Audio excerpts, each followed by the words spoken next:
J'en ai marre d'être un jouet ici.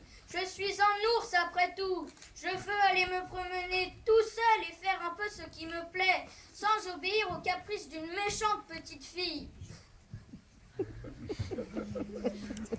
Oui, je sais, oui, merci.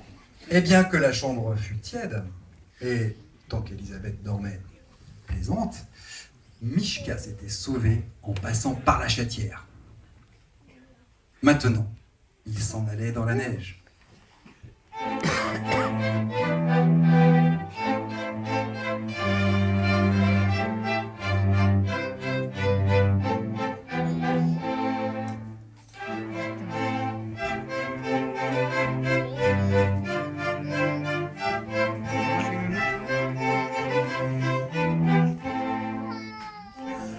Il levait haut les pattes, l'une après l'autre, et chaque fois qu'il n'en posait une, cela faisait dans la neige un petit trou rond.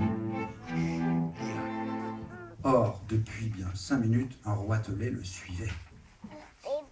Ces roitelets, c'est farceur. Ça a la queue retroussée, ça sautille par-ci, par-là. On dirait toujours qu'il se moque de vous.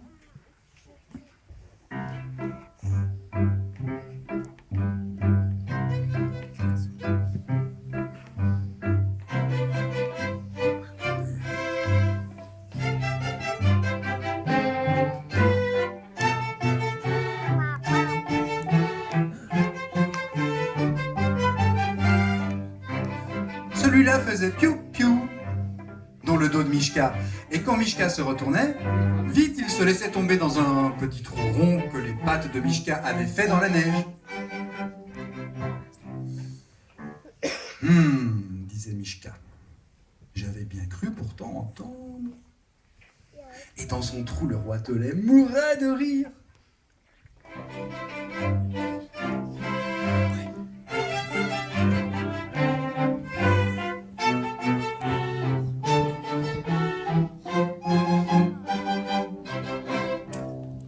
Mais tout de même, à la fin du coin de l'œil, Michka l'aperçut.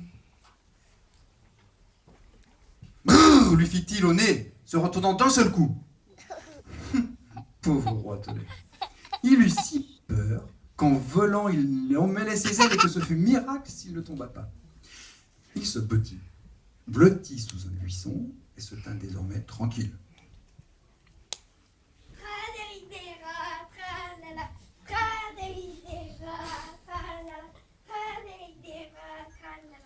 C'est très amusant d'être un petit ours qui se promène dans la campagne.